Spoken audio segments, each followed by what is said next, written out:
guys. Okay, so 6.2, inverse trig functions. The notes are on regular paper, so there's no template or anything, all right? So inverse trig functions, we have done inside out, but now our first problem we can see is not a shortcut problem. So this is the cosine inverse of sine of. So we're going to do inside out, which just means PEMDAS. So we're going to do parentheses first, okay? So what we're going to do is we're going to decide, okay, what is this value? So what is the sine of 5 pi over 4? So we think about 5 pi over 4. It's going to be in quadrant 3, and then it's some sort of root 2 over 2, right? So then we have this. So we fill in the root 2 over 2. And then you can use a little unit circle to help you. So I did this, right? For 5 pi over 4, I did a little unit circle, and then I draw this one over here. And then I think, what is the sine value? It's negative root 2 over 2. So you're doing this without a unit circle because you know the unit circle. If you feel like you have to rely on a unit circle and not just a little picture you're drawing for yourself, you don't know it fast enough, you're going to run out of time. All right, you're going to be sad and run out of time. So you can't be using a calculator for these. You can't be using a unit circle. You need to just know it. So you draw yourself a little circle. You have this one, which gives you this. What is the cosine inverse of negative root 2 over 2? That means that where do you have cosine values that are negative root 2 over 2? That's when I drew this one up here. So I draw this one down here, this one up here, and I go, okay, so these are my two cosine values that are negative root 2 over 2.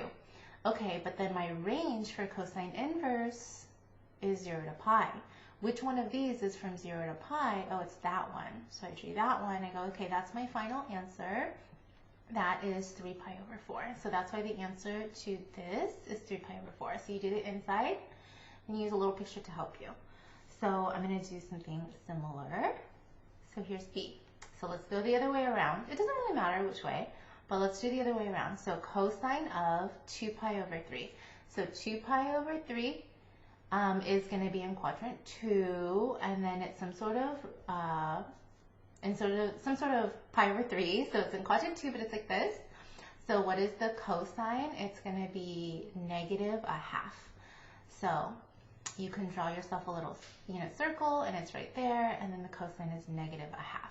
Okay, and then, so you write your negative a half. What is the sine? When do you have a sine that's negative a half?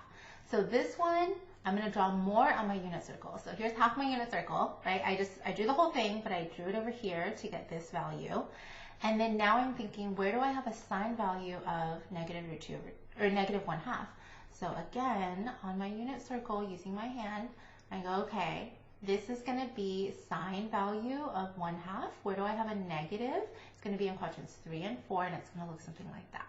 So in quadrants 3 and 4, it's either this one or this one. Those are my options for this part. So I have two options. But then I need answers for sine inverse. My range is from negative pi over 2 to pi over 2. So I have to be here. So that is my final answer. I drew it through there to show that's my final answer. And my final answer is a negative pi over 6. So I can't call this an 11 pi over 6, right? I have to call it a negative pi over 6. It has to fit in that range. So we're still doing something very similar. See how cosine inverse, I still care about the range. Sine inverse, I still care about the range. I just do the inside first, and then I worry about the range, okay? So this would be like a 6.1 problem. Now it's a 6.2 problem because I'm doing the inside first, and then now I finish it. Okay, so in the next part, we're going to use a sketch. And it's not on the unit circle. Okay, so how do we do this? Use a sketch not on the unit circle. So let's say you have something like arc cosine of negative 3 over 5. That's obviously not on the unit circle. There's no values that are negative root 3 over 5 for cosine or sine. So here's what I'm going to do. That is basically the same as saying, when do you have an angle where the cosine has this answer? Right? So that's the same thing. So we're going to rewrite it. I want you to rewrite it just like that. And then what you're going to do is you're going to draw yourself a little picture. So what would this picture look like? If you have an arc cosine that's negative, you have to be in quadrant 2. So let me, I want to block some things, right? So you want to be in quadrant 2 because arc cosine is in quadrants 1 and 2. And it's negative, so you're in quadrant 2. And then in quadrant 2, you have your negative 3 over here. You have your 5. Your hypotenuse is always positive. And then so your cosine is adjacent over hypotenuse. We know this is a 3, 4, 5 triangle. We know this is positive because we're in quadrant 2, so negative comma positive. So you have to come up with a 4 on your own, okay? And then now that you have a picture that represents theta, now this picture is what you use for the sine value. What is the sine value of theta? That's the final question. What's the sine value of theta? It's 4 over 5. So sine of theta is 4 over 5. So it's like doing inside out, except you're using a picture because it's not on the unit circle. Okay, we're going to try it again. So let's say you have tangent of sine inverse of negative 2/3. Okay, so negative 2/3. Where does my picture go? It goes in quadrants either 1 or 4, so it's either here or here because it's a sine inverse. It's negative, so it's got to be in quadrant 4. So I draw my triangle in quadrant 4, and I know this is an opposite of theta, so I put the negative 2 here because this is a negative y value. And then this is my hypotenuse. I do Pythagorean theorem, and I get my root 5. I know this has to be positive and then negative because quadrant 4 is positive x, negative y. All right, so I have this picture for theta because I know that sine of theta is this much. Okay, so this helped me get that picture. Now I'm finding tangent of theta. So tangent using this picture would be opposite over adjacent, which is negative 2 over root 5, and then you rationalize that, and then you get negative root 5 over 5. Okay, so that's if it's not on the unit circle. You're still doing basically inside out, but you're not on a unit circle, so you need a picture. Okay, a picture will always work. Even if you are on the unit circle, if you want to draw a picture, that'll always work. Okay, let's try one more. Okay, this one's interesting. Are you ready? So you have a sine of arc cosine of x. We are still going to draw a picture. I know it seems weird, but we're going to do that same thing. So what would you highlight? How would you rewrite this? I want you to highlight and rewrite this just like we did over here. It looks like that, right? So really this is cosine of theta equals x, but then x is really x over 1, right? So it's nice to have a fraction. You need a fraction. Sine is opposite over hypotenuse. Cosine is adjacent over hypotenuse. We need a hypotenuse. So I'm going to draw this over here. Well, where does cosine go?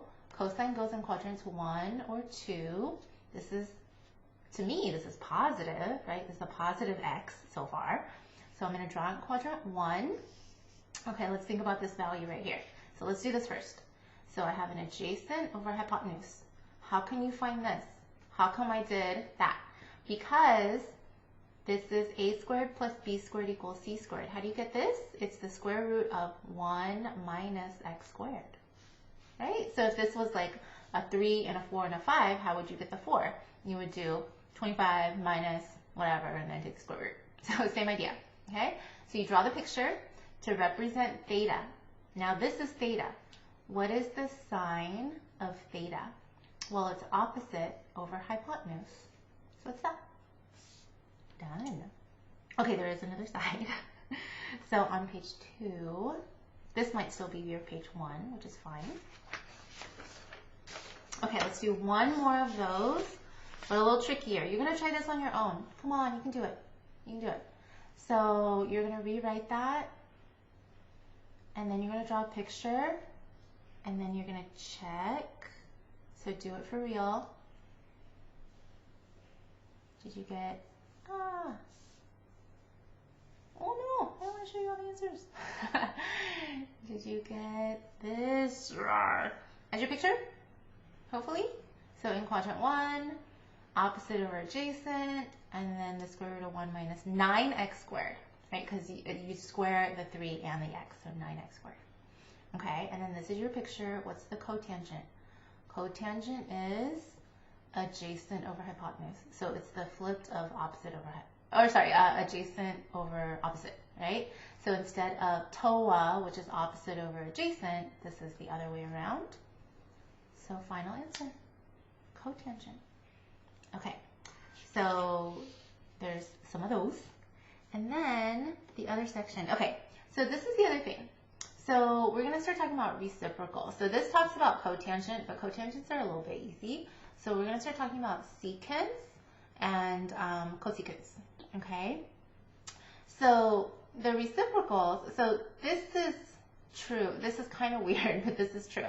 So the secant, these are, secant is the same as 1 over cosine, right? So we know this. All right, so secant is the same as 1 over cosine.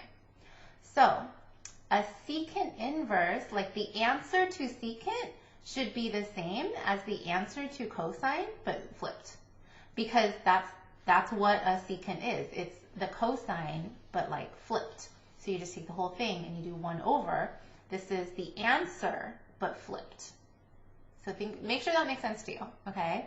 So this is the answer, but flipped, instead of the problem and then 1 over, right? So this one we already know, but these are the answers because it's inverse. So these are answers, so you just flip it. Okay, so you're going to memorize these 3 new ranges. I know it seems kind of crazy. You're going to memorize these 3 new ranges. So here's the 3. So 2 of them are pretty easy to remember, okay? And you don't really have to worry about this part. This part has to do with like the asymptotes that happen when you graph, right? You have asymptotes that happen, but we don't really have to worry about that so much. I'm not going to like test you on that part. What you really need to remember is this part, okay? How can I possibly remember that secant inverse has this range? Because secant inverse is the flipped version of cosine. It has basically the same range. So it has the same range, but it has like an asymptote in the middle, and we're not going to really worry about that. Okay, so for now, we care about this, okay? And then cosecant is the flipped of sine. So see how that's the same range as sine inverse? The only different one, the different one from tangent inverse is supposed to be this, but with parentheses. Cotangent inverse is different. Okay, so cotangent inverse, if you were going to draw it on a calculator, you would see that the range is actually from 0 to pi. So it still has asymptotes, but it's from 0 to pi. So this is a different reciprocal. So this is the only one I put a little star. This one you have to remember. These 2 are easy to remember because it's the same as the reciprocal, right, range. This one you have to remember. Okay, so how does that help us, or how does that, affect us? So using reciprocals, example 3. So let's say you have something like that. So what is the cosecant inverse of 2? So you're going to write it instead as a sine inverse, right? So that means what's the sine inverse of 1/2? So the sine inverse of 1/2, you know what this is. When do you have a sine value of 1/2? And here is your range for cosecant inverse. And then you know your answer because right here you have a 1/2 here. So pi over 6. Okay, one more. How about this one? This one seems kind of weird, right? So secant inverse of this. Okay, well, what was this? Let's think about what was this. This was 2 over root 3. So then if you flip it, you have cosine inverse of root 3 over 2. Okay, well, where does this happen? This happens, at pi over 6, which is in between that range, pi over 6. Okay? Okay, let's look at another one. How about this? Cosecant of negative root 2. So you should write this, you should flip it and write it and see if you get that. And then you should think about what's the answer to that without using a unit circle, just maybe drawing a little picture for yourself. You know that that's the range you're supposed to be within. It's the same range for both. And then your final answer is negative pi over 4. Okay, last 2. So here's your cotangent. Cotangent is tricky. I'll remind you why. So cotangent. Okay, what is this really? This is a negative 1 over root 3. So if you flip it, you have, I wrote it this way. So I rewrote it. Actually, you don't need to flip it, right? So why would you flip a cotangent into a tangent? Because that doesn't really help you. So instead, I did this. So I rewrote it. I said this is 1 over root 3, which is the same as 1/2 over root 3 over 2. Okay, so we've done something like that. Okay, what that means is cotangent is x over y. So this is a 1/2, and this is a root 3 over 2. And then my plus minuses, I don't really know. But here's my picture for it. Wow. Here's my picture for it.